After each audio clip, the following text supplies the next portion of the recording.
Assalamualaikum warahmatullahi wabarakatuh.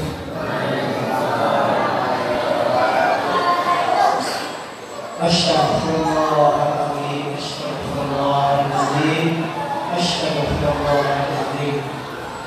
Bismillah ta'ala wa bisyafa'ati rasulillah hadiatan di ahli hadal majlisi wal jami'il muslimin wal muslimat wal mu'minin wal mu'minat al ahya'i minhum wal amwat. Syukurillah wal fatihah. A'udzu billahi minasyaitonir rajim. Bismillahirrahmanirrahim. Alhamdulillahi rabbil alamin. Hasanatun liman kana yarjullaha wal yawmal akhir wa dzakarallaha katsiran. Qala rabbi shrah li sadri wa yassir li amri wahlul 'uqdatam min lisani yafqahu qawli. Amma ba'd. Hadratil mukarramin, para alim ulama alladzina hum warasatul anbiya, wabil khusus kepada mereka bagi masyarakat, hadirin wal hadirah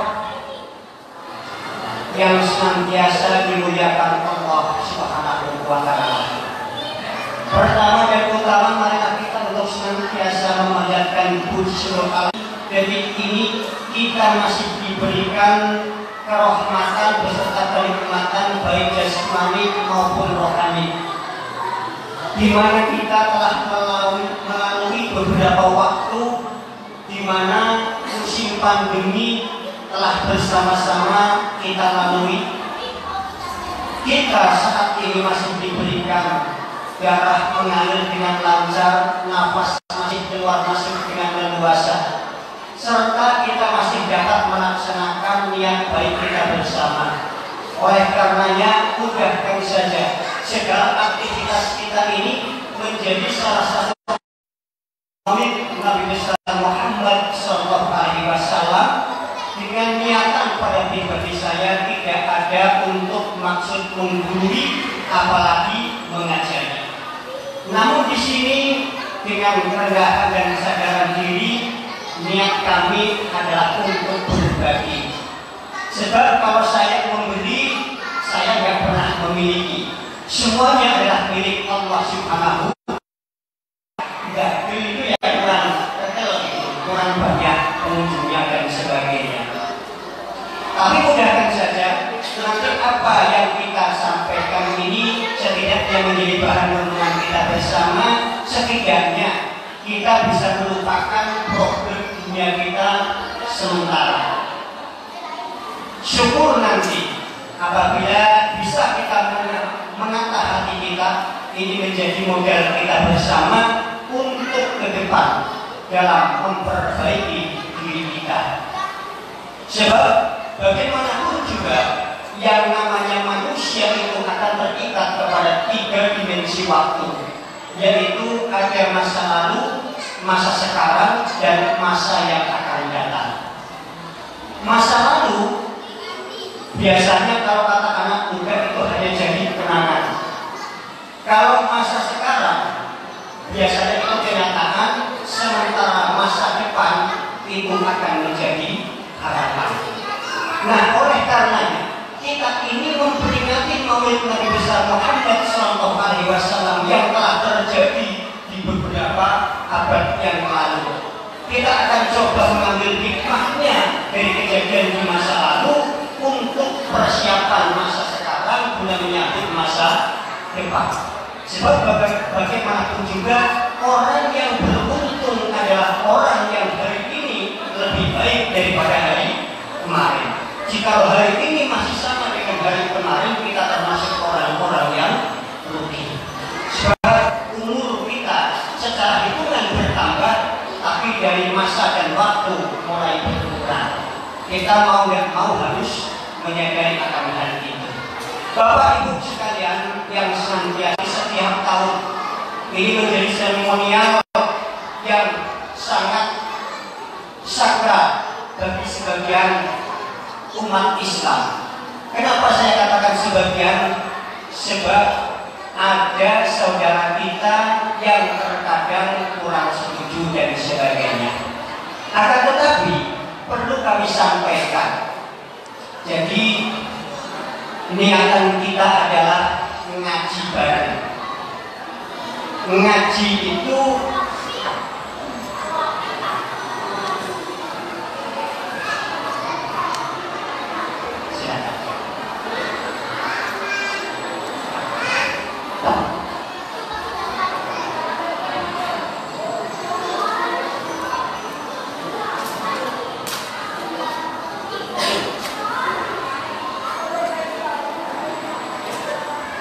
selamat datang ya kepada Bapak Wali Kota Palangkaraya. Mohon izin dilanjutkan. Bapak Ibu sekalian yang kita muliakan, kita sering mendengar kalimat ngaji. Ngaji itu istilahnya ada orang bilang bahasa Jawa daripada kalimat sana dan siji, 9 dan angka 1. Ngaji songo kalau siji. Sana itu ganjil, 1 itu juga ganjil. 9 dan angka 1 ditemukan, maka berjumlah angka 10. Ngaji itu ganjil, sana itu ganjil, siji itu ganjil. Ketika dijumlahkan menjadi angka 10, yakni angka genap. Oleh karenanya barang siapa yang mau ngaji, insya Allah jadi orang yang benar. Artinya genap itu bisa mendapatkan kebahagiaan. Jadi pertanyaan, kenapa yang diperingati itu kok maulidnya, wafatnya kok nggak diperingati? Sementara kalau para ulama itu yang diperingati hari wafatnya. Kenapa kita kok memperingati kelahirannya? Nah, ini yang kadang-kadang perlu kita ketahui bersama Bapak Ibu. Kenapa kita jelaskan di mana bahwa orang yang diperingati hari lahirnya adalah tokoh-tokoh yang bisa menandai perubahan satu zaman. Jadi siapapun orangnya, ketika lahirnya itu menandai perubahan akan satu zaman, maka kelahirannya itu akan diperingati. Makanya contohnya Kartini karena menandai zamannya perubahan bahwa kaum perempuan menerima pendidikan. Kemudian ada kita peringati yang namanya peringatan lahirnya Pancasila. Karena itu menandai satu perubahan zaman. Sementara orang yang bisa mewarnai satu zaman, wafatnya itu yang diperingati. Sebab para alim ulama itu mewarnai akan zamannya, maka kewafatannya itu akan diperingati. Makanya apabila ada yang mempertanyakan kenapa yang kita peringati kok maulidnya, kenapa wafatnya nggak diperingati? Karena Nabi Muhammad kelahirannya itu menandai satu akan perubahan zaman. Sementara para ulama itu mewarnai ke satu zaman, maka yang diperingati adalah hari wafatnya. Nah, seperti itu. Ngomong-ngomong bicara soal kelahiran, jadi istilahnya kelahiran ini ada 4 kategori. Yang pertama, ada lahir itu tanpa bapak, tanpa ibu. Ada kelahiran yang hanya melalui seorang bapak tanpa melalui seorang ibu. Yang ketiga, ada yang terlahir hanya melalui seorang ibu tanpa seorang bapak. Dan yang terakhir ada kelahiran itu melalui seorang bapak, seorang ibu. Lahir loh, lahir itu ada 4 kategori, ada 4 kejadian. Yang pertama di mana bahwa ada satu kelahiran yang tanpa bapak, tanpa ibu. Contohnya Nabi Adam alaihis salam. Beliau tidak pernah punya bapak, tidak pernah punya ibu, tapi faktanya beliau terwujud lahir ke dunia. Nah, ini yang nanti akan kita coba mengambil hikmahnya. Kemudian ada, kalau ada anak yang pintar, itu biasanya diberi mamanya lebih dulu. Anak siapa dulu, mamanya siapa dulu. Kalau anaknya itu bandel, itu biasanya disebutkan bapaknya. Bocah bandelnya kayak bapaknya, itu biasanya. Kalau anaknya pintar, mamanya ada pun kayak gitu, saling melempar kesalahan. Nah, akhirnya ketika keduanya ini bertengkar, maka Jibril ini melihat akan hal itu. Kemudian Jibril ini bingung, menyampaikanlah kepada Allah, siapa yang benar? Faktanya seorang perempuan tidak akan pernah melahirkan seorang anak tanpa adanya peran laki-laki. Nah, sebegitu pun laki-laki tidak akan pernah punya seorang anak kalau tidak peran seorang wanita. Tapi ketika dia bertengkar, Jibril ini bingung. Maka kemudian Allah memerintahkan, sudah, sekarang ambil kedua bibit dari orang itu, dari Hawa dan Adam. Maka turunlah Jibril menemui keduanya. Yang kemudian antara sel telurnya Hawa itu diambil, kemudian sperma dari Nabi Adam itu diambil. Nah, kemudian dengan izin Allah ternyata yang hidup itu bibit yang lahir dari Nabi Adam, yang kemudian itu disebut dengan Nabi Sis tadi itu. Makanya kalau anak bontot itu biasanya disebut sisa, karena berasal kata daripada kata Nabi Sis tadi itu. Nah, makanya Nabi Sis ini dia terlahir dari seorang laki-laki tanpa melalui seorang perempuan. Maka pada waktu itu akhirnya Hawa ini kecewa. Beliau protes, ya Allah, faktanya perempuan ini yang melahirkan. Kenapa yang jadi kok bibit yang keluar dari Nabi Adam? Maka Jibril mengasih tahu melalui perintah Allah, kasih tahu kalau sekarang yang hidup berasal dari Adam, satu ketika nanti akan lahir seorang anak manusia tanpa peran seorang laki-laki. Nah, itulah yang kemudian di belakang kemudian hari lahirnya Nabi Isa. Jadi sebenarnya itu sudah dijanjikan oleh Allah terlebih dahulu. Nah, itulah. Makanya kemudian setelah berlanjut kemudian jenis ini. Nah, kemudian Nabi kita Muhammad SAW beliau terlahir dengan melalui seorang laki-laki dan seorang perempuan. Yang bapaknya bernama Sayyid Abdullah, sementara ibunya bernama Sayyidatin Aminah.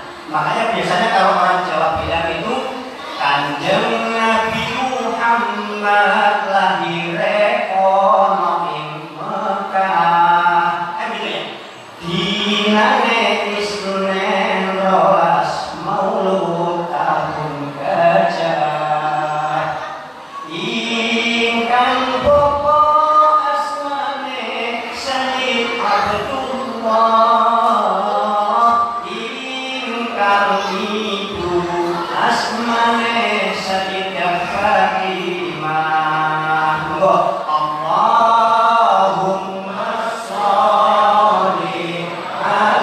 ala Muhammad ya Rabbi sholli alaihi wa sallim. Allahumma sholli ala Muhammad. Setelah kita tahu, yang bisa kita tarik satu kesimpulan, Nabi Adam terlahir tanpa seorang bapak, tanpa seorang ibu. Sis hanya melalui seorang bapak. Nabi Isa hanya melalui seorang ibu. Nabi Muhammad SAW melalui seorang bapak, melalui seorang ibu. Seluruhnya mereka itu adalah para nabi. Gak ada yang jadi orang yang baik. Ini apa maksudnya Bapak Ibu sekalian? Allah ingin pesan bersama kita untuk jadi orang baik, gak usah nunggu status baik. Apapun latar belakang Anda, apapun status Anda, jangan ada alasan untuk tidak menjadi orang yang baik. Faktanya Adam yang tidak punya ibu, beliau seorang nabi. Sis juga seorang nabi. Nabi Isa juga Nabi, termasuk Nabi kita Muhammad Sallallahu Alaihi Wasallam, akan beliau sebagai khairul anam, sebaik-baiknya manusia. Itu menjadi orang baik, gak usah nunggu sebutan kita ini baik. Pokoknya tidak ada alasan untuk menjadi orang yang baik, tidak ada alasan untuk tidak berbuat baik. Daripada tempat berbuat. Cuma di sini ada satu kejadian di mana bahwa sebagaimana yang tadi telah dibacakan dalam baik Maulid Al-Habsyi, Maulid Nasar, Maulid Salahul Anam, atau dalam Maulid Burdah. Jadi banyak sekali Maulid itu jenis-jenisnya yang intinya tetap sama, menceritakan tentang kelahiran baginda Nabi. Nah dulu kalau di pesantren kita ya yang dibaca biasanya itu Alhamdulillahumma asabun tahsibul uladi kulahu nasabun tahsibul uladi kulahu qalladat nujuman zawjah. Jawabannya Miftahul Jannah, Miftahul Jannah, La ilaha illallah, La ilaha illallah, Muhammadur Rasulullah. Habadani qudusun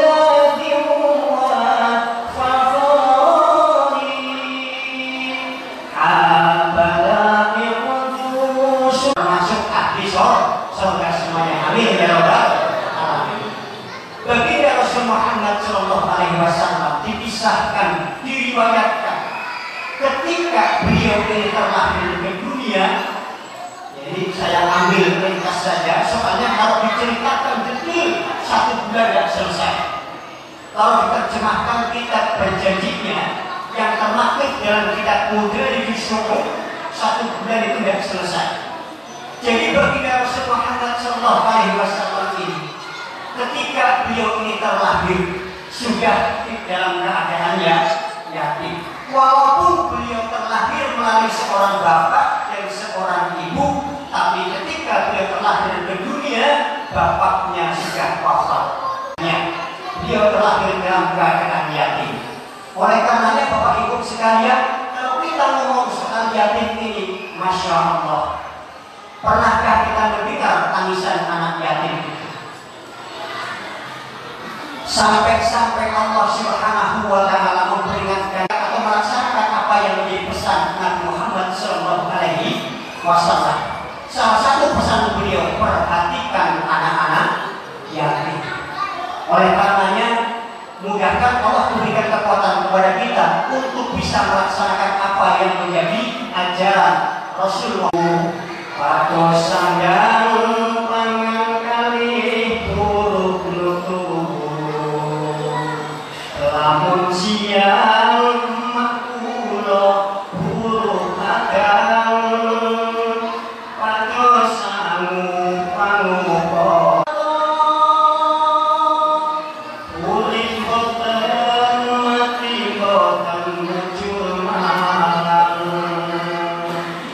Panggalan ngayungkan tanpa tujuan, bekti kapan kumpul bali ing kumpalan, lenggo dawuh guru kalam Allahumma sholli wa sallim ala sayyidina wa maulana Muhammadin. Bisa dilanjut?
ilustrasi daripada keluhan seorang anak yatim.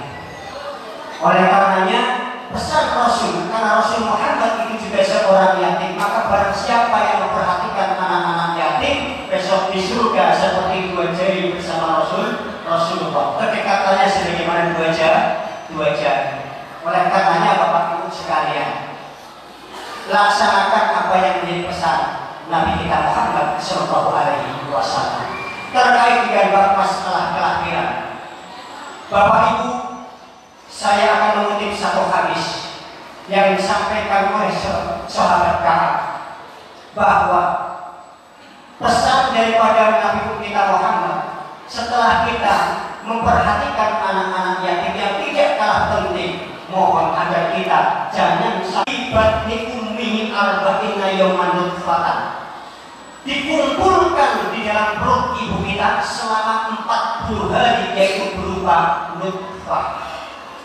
Jadi kita dulu itu ya berasal dari ibu dan bapak selama 40 hari berada dalam inna ahadakum yusma'u qalbuhu bi batni ummi arba'ina yawman nutfatan, berupa nutfah. Supaya dulu anak kami dari setelah 40 hari kita berubah menjadi alaqah, segumpal darah. Supaya dulu kami dari 40 hari lagi kita berubah menjadi segumpal jadi. Makanya mohon maaf, kita semuanya yang hadir di sini asal kejadiannya seperti itu. Maka sangat beruntung sekali bagi orang-orang yang sekarang menerima karunia rahmat Allah, sehingga ada jenjang-jenjang yang membuat kita bisa terhormat. Pada awalnya semuanya kita sama. Alaqah menjadi mudghah. Artinya 40 hari kali 3 berarti 120 hari. Dibagi 30 hari berarti 4 bulan. Oleh karenanya ketika seorang istri atau seorang wanita mengandung usia 4 bulan, itu sok dibacakan doa atau yang dikenal dengan istilah ngapati atau timpek di depan. Kenapa? Karena pada waktu itu berdasarkan hadis Rasulullah, summa yusalu ilaihi malak. Karena pada waktu usia kandungan itu 4 bulan, Allah memerintahkan seorang malaikat untuk memenuhi si jaban bayi tadi. Summa yusalu ilaihi malak. Wa yanfahu fi ruh, ditiupkanlah rohnya masuk ke dalam jasmani kita. Nah, kemudian pada waktu itu ditulis pula di kasbi rizkihi.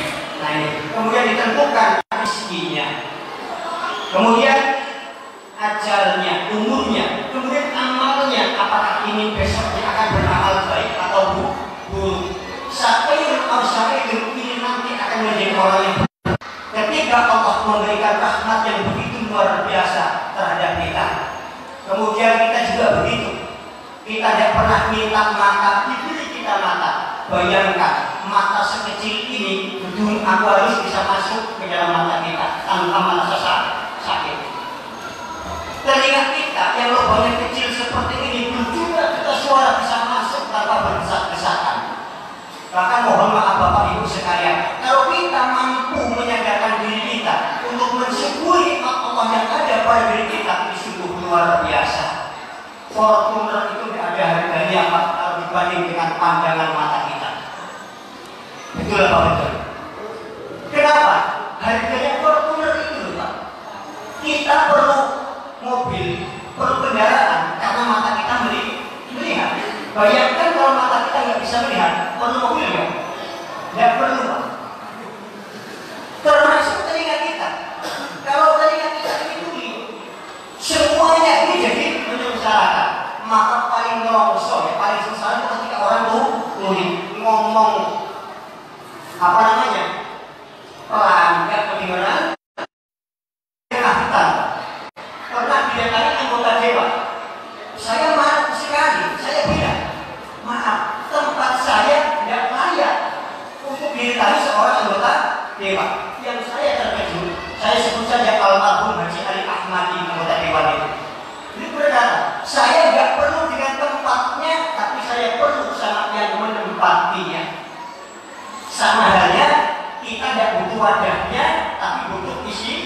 isinya. Oleh karenanya Bapak Ibu sekalian, kita menjadi orang-orang yang mulia, orang-orang yang terhormat itu ketika diri kita ini isinya baik. Kalau tidak baik, tentu akan menjadi orang yang hina. Itulah kenapa di mukadimah tadi kami bilang jangan ada alasan, tidak ada alasan untuk tidak berbuat baik agar hidup, tapi nyatanya nggak kesampaian, kan begitu. Nah, hal ini kita pun harus menyadari karena Allah itu yang maha menentukan. Kembali kepada Nabi Muhammad, makanya beliau pun seorang Nabi, terlahir pun sudah ditata dan diatur oleh Allah Subhanahu wa Ta'ala. Makanya dulu pada waktu kita kecil, bapak, nenek, kakek kita sering pesan sama kita terkait kehidupan dunia ini.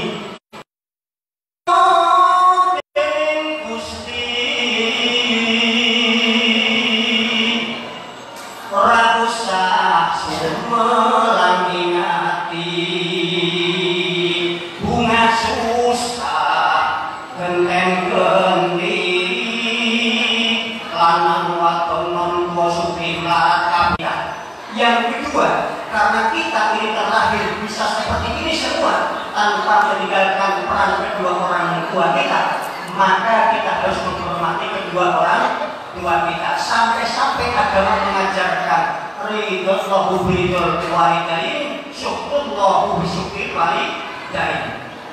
Ridho Allah bersama memberi panca indera ini adalah untuk menyenangkan kita. Kita diberi mata agar kita bisa melihat keindahan dunia. Kita diberi telinga agar kita bisa mendengarkan nasihat-nasihat utama dan sebagainya. Tapi karena orang tidak bisa mensyukuri nikmat panca indera, berapa banyak Pak orang itu tersiksa gara-gara matanya. Orang itu tersiksa gara-gara telinganya. Ya coba, ketika melihat tangganya beli mobil panas, mendengar tangganya sukses dapat jabatan panas. Padahal Allah memberikan mata dan telinga untuk menyenangkan kita. Lagi-lagi kita ini harus bisa mensyukuri apa yang telah kita terima. Karena Bapak Ibu sekalian, terkadang kita ini seoverlap, kelewatan dalam berpikir.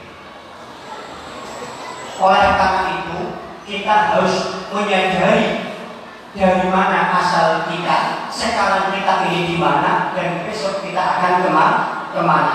Karena bagaimanapun juga di mana ada kelahiran pasti ada kematian.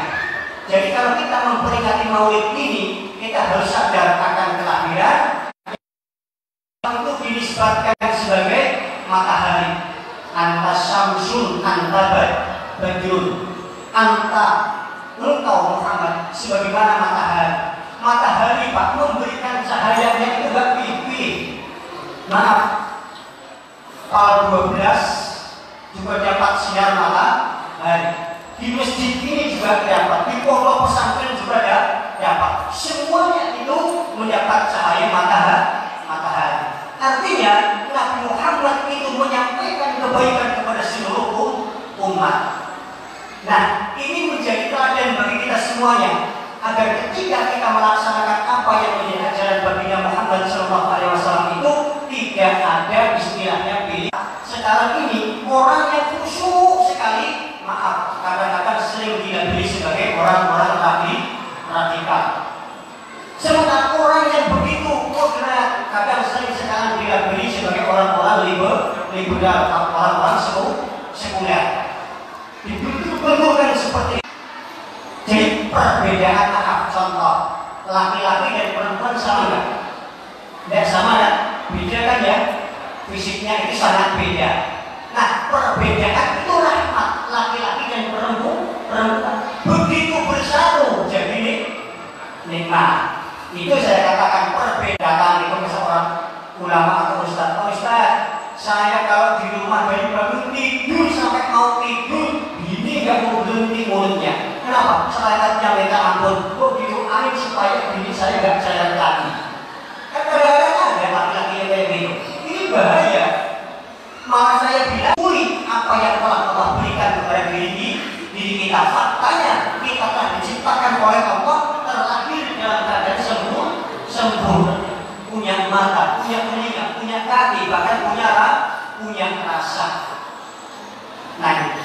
kita syukur. Maka ada ya kiai itu yang biasanya mengucapkan hamdalah 3 kali. Alhamdulillah, alhamdulillah, alhamdulillahilladzi anzala ala abdihi. Kayak gitu 3 kali. Itu bukan berarti tanpa makna, Bapak Ibu sekalian. Ulama kita itu ingin menyampaikan kepada kita, pertama, alhamdulillah kita semua yang hadir di sini bukan nabi, bukan malaikat. Kenapa kita harus alhamdulillah?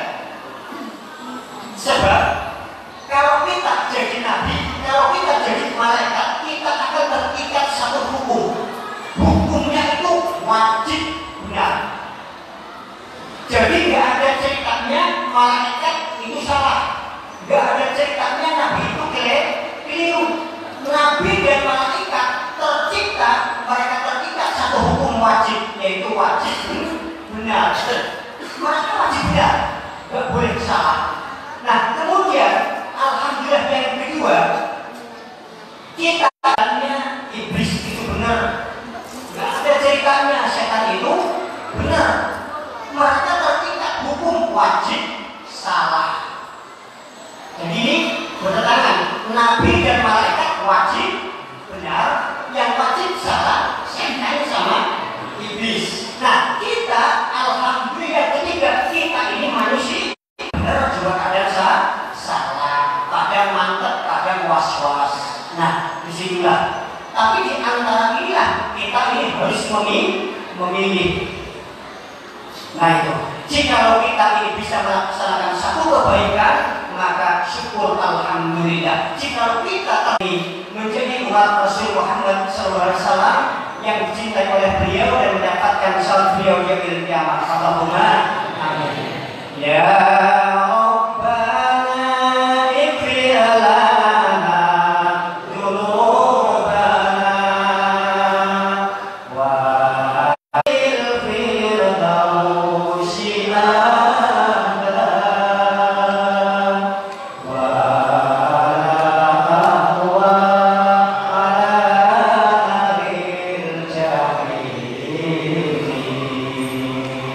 demikian apa yang dapat saya sampaikan. Mohon maaf atas segala kekurangan. Terima kasih atas perhatian. Assalamualaikum warahmatullahi wabarakatuh.